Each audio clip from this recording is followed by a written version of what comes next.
Une maison de vacances en bord de mer, tout équipée avec une voiture à votre disposition. Trop cher, pensez-vous? Pas forcément. J'ai trouvé le moyen avec le Luxury House Sitting ou le gardiennage de maison. Il est possible de séjourner quelques jours, voire quelques mois dans une maison de luxe, un château même. C'est un système gagnant-gagnant pour les propriétaires. Notamment pour ceux qui ont des plantes, des animaux domestiques. Laisser les clés à une personne de confiance permet de partir l'esprit tranquille. C'est très pratiqué dans les pays anglo-saxons comme les États-Unis, l'Australie, la Nouvelle-Zélande, l'Angleterre et même le Canada. Et tout le monde, c'est la folie présentement. La relation entre le propriétaire et le homesitter n'est pas une relation de travail, mais une relation conviviale, voire amicale. C'est une relation de confiance. Je vous explique la première expérience de homesitter en France. Il y a 4 ans, nous étions un peu inquiets. Mais les propriétaires nous ont tout de suite mis en confiance. Et il y a une relation d'amitié qui s'est créée et nous y retournons de temps en temps et nous sommes restés amis. Alors, qu'est-ce que c'est que le homesitting? Je vous invite à rester jusqu'à la fin et je vous explique complètement et surtout abonnez-vous.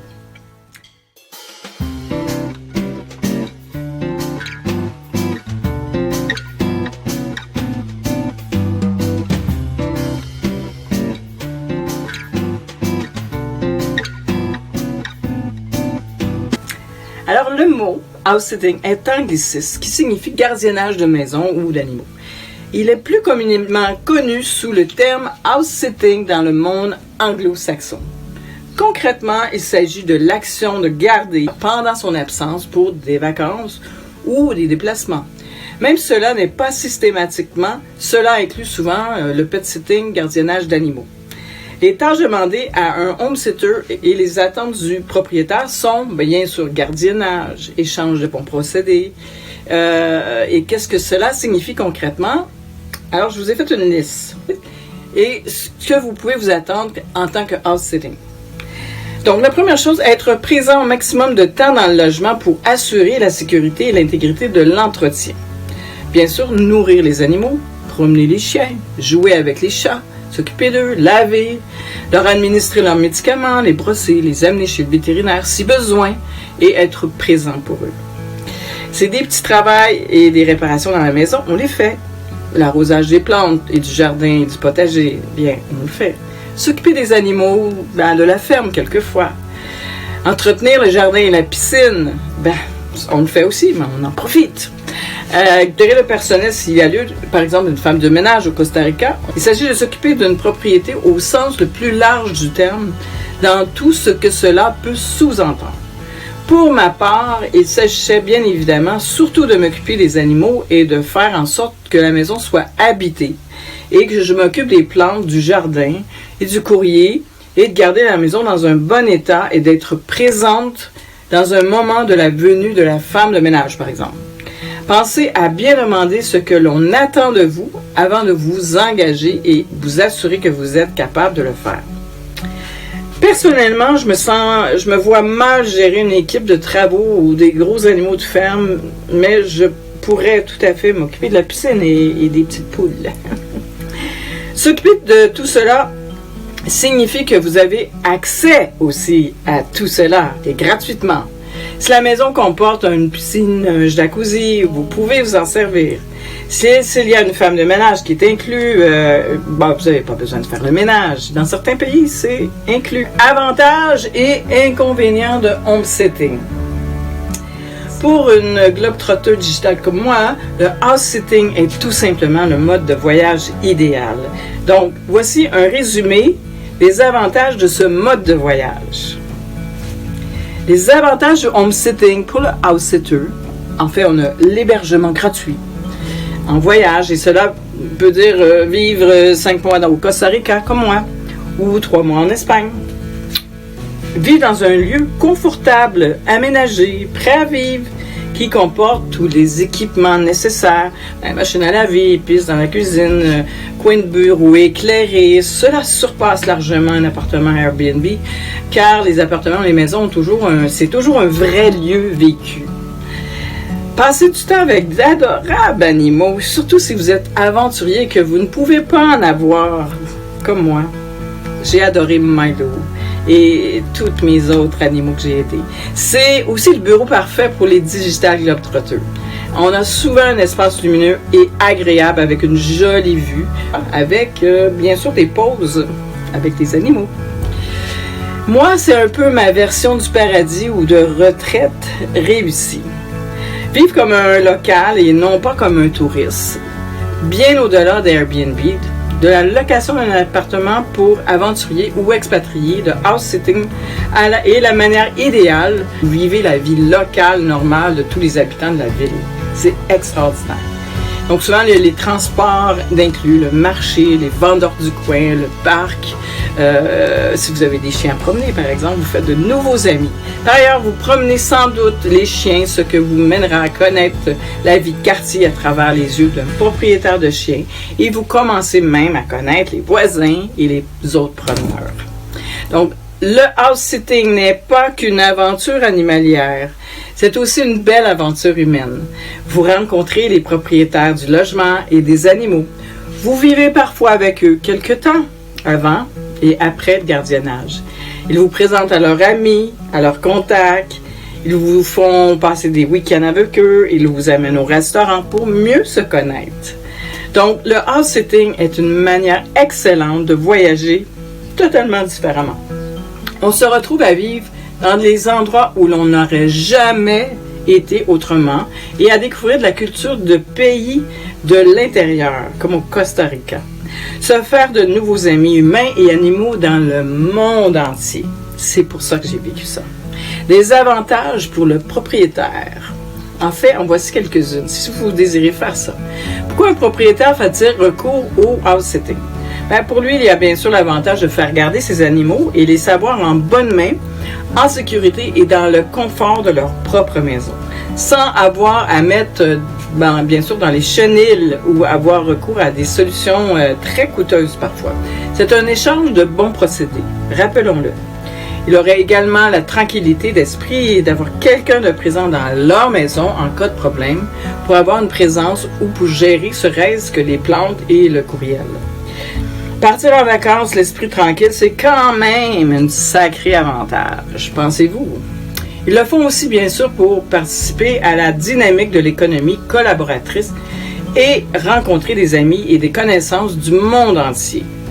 Croyez-moi, c'est ça, le secret de ça. Donc, il y a des inconvénients pour le home-sitting.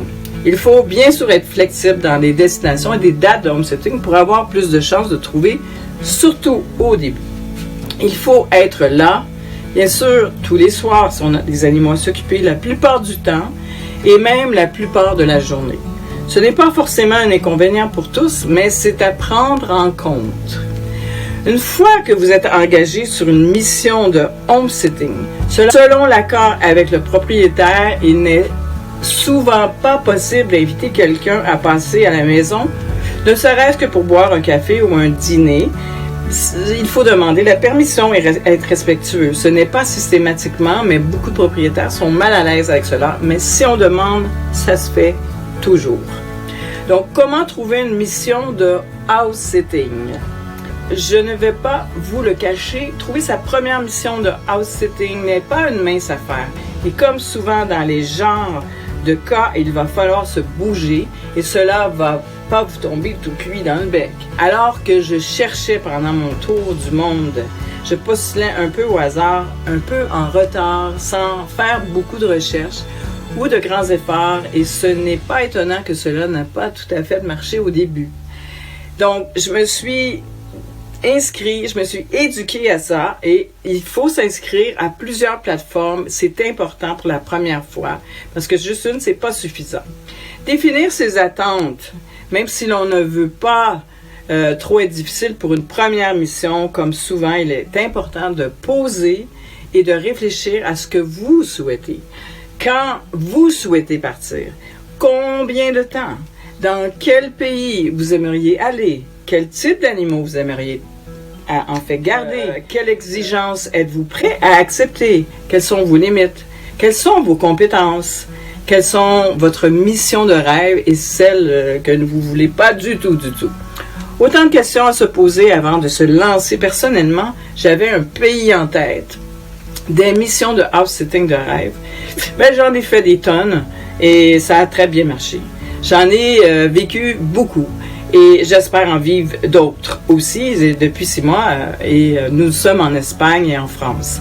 Donc, des missions house-sitting de rêve, un peu pour vous inspirer. Je vous invite à vous inscrire à mon Facebook Luxury House Sitter. Vous avez le lien en bas de la vidéo. Alors, comment s'inscrire sur des plateformes de house-sitting? C'est une super question. Oui, il y a plusieurs plateformes qui sont payantes et qui ne garantissent pas mission où votre investissement initial sera vite rentabilisé.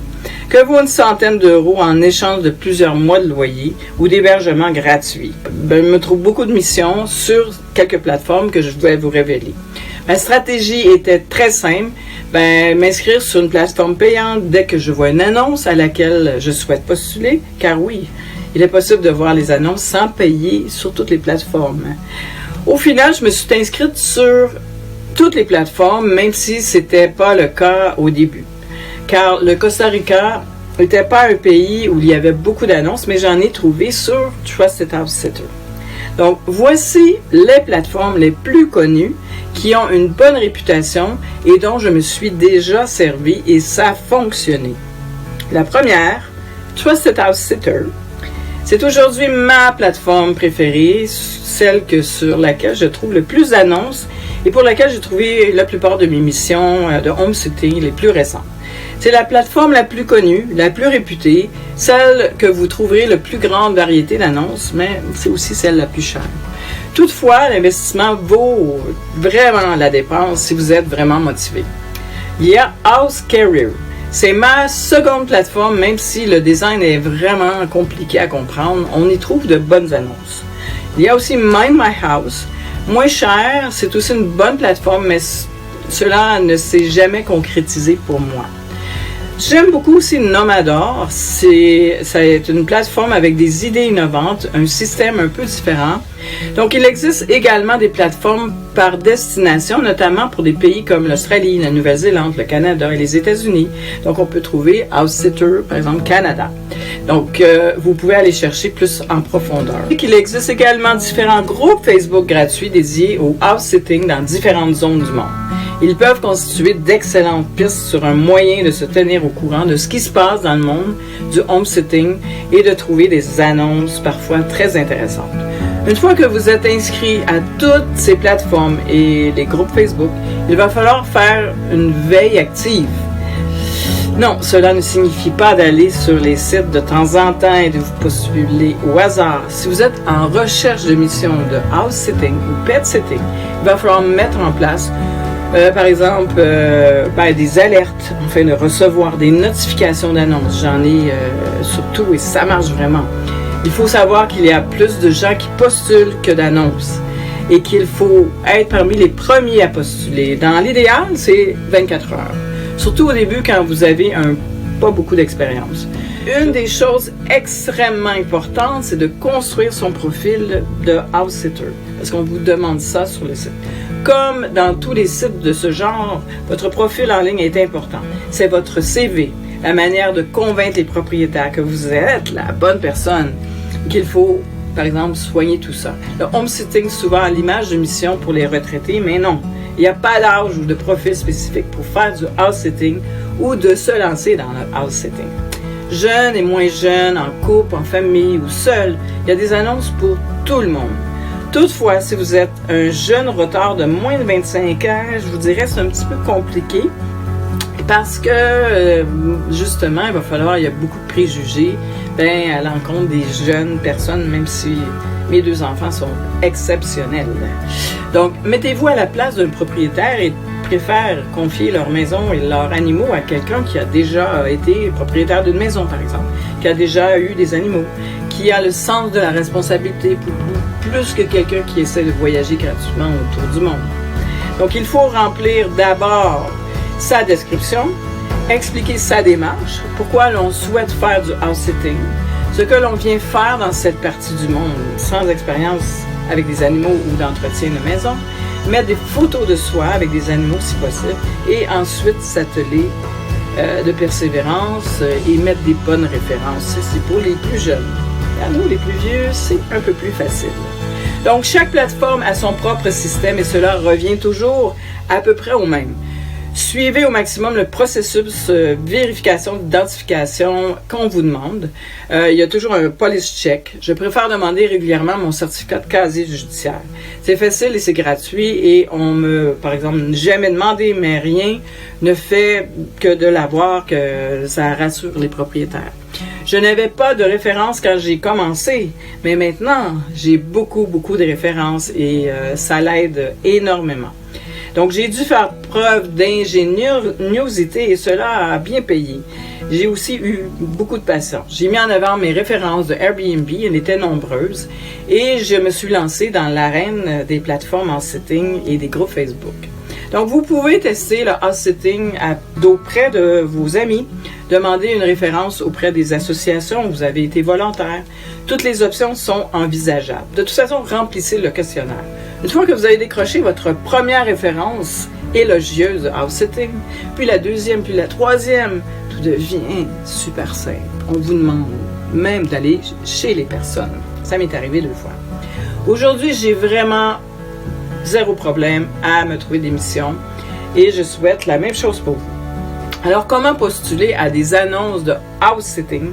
Donc, si votre profil est prêt, comme on l'a dit plus haut, votre lettre de référence aussi, vous sachez que vous cherchez, il n'y a plus qu'à se lancer. Je reste dans le domaine des compétences que j'ai, même si chaque mission, j'en apprends un peu plus et j'acquiers de nouvelles compétences. Ne postulez également que si vous êtes sûr de partir dans la destination pour ne pas donner de faux espoirs aux personnes qui ont la maison. C'est un échange, mais ne soyez pas irresponsable et ne faites pas perdre de temps aux gens. Une fois votre lettre envoyée, si le propriétaire décide de vous contacter, il y aura sans doute un échange de plusieurs emails, plusieurs appels Skype ou Zoom, ou même une rencontre sur place si vous n'êtes pas loin.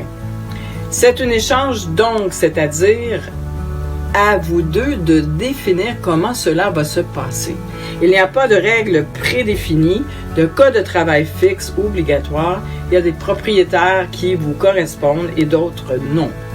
Donc, inversement, c'est la même chose. Donc, c'est pour moi, comme pour eux, beaucoup de responsabilité de l'échange et un exercice de grande confiance. Oui, ils accueillent un étranger dans leur maison. Ils lui font confiance aveugle, parfois sans même le rencontrer. Mais la confiance va dans les 2 sens. Donc, j'achète pour ma part un billet d'avion, parfois pour le bout du monde, et il pourrait annuler au dernier moment.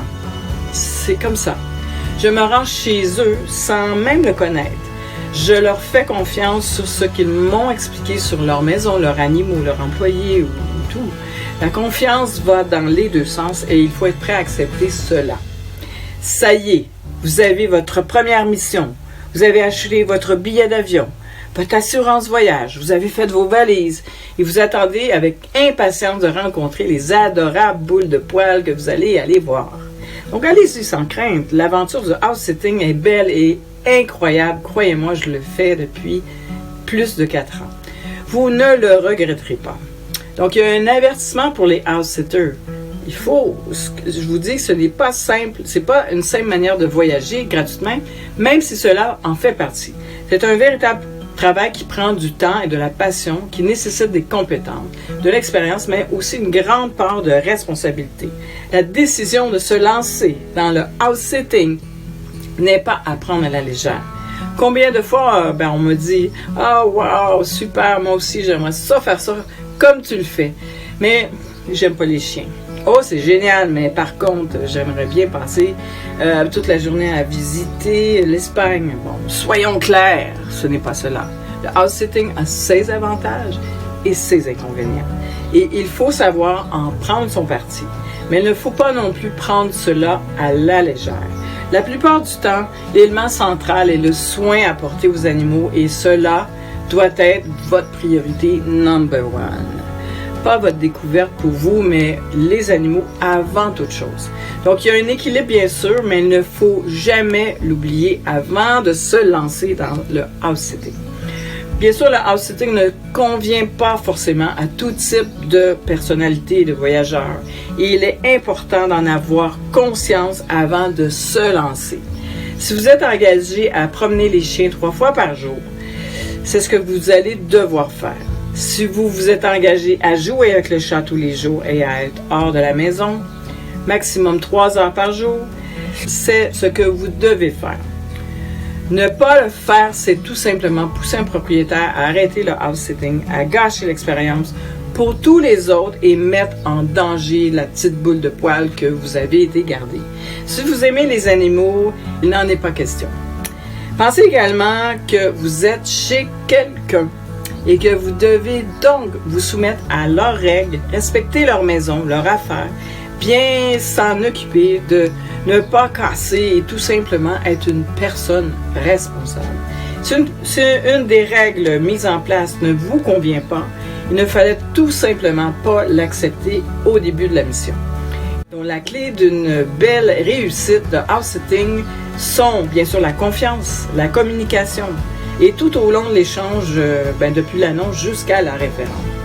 J'ai personnellement tout appris sans trop savoir sur des blogs anglais, mais cette liste d'éléments, de choses à penser, à faire et à ne pas oublier est très utile pour votre démarche de house-sitting. Donc, voici les points en bonus que je vous laisse. Donc, ça vous prend un contrat de house-sitting. Il s'agit d'un échange de bons procédés, certes, mais certains mettent en place un contrat de house-sitting. C'est une liste d'engagements d'un côté et de l'autre. Donc, y a-t-il une voiture? Demandez si une voiture sera mise à disposition, si vous devez en louer une, ou si les transports en commun sont bons dans le coin. Le quartier est-il sûr? Quelle est la santé des animaux? Très, très important. Leur historique. S'entendent-ils bien avec tout le monde? Un chien enragé, on ne veut pas trop ça.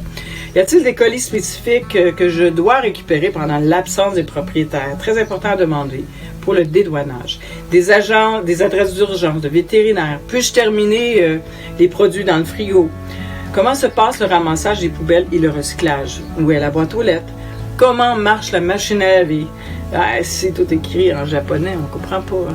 Donc, des points d'interrogation à régler avant de partir lorsque vous rencontrez le propriétaire, bien sûr. Évitez les non-dits. Mettez tout bien à plat dès le début.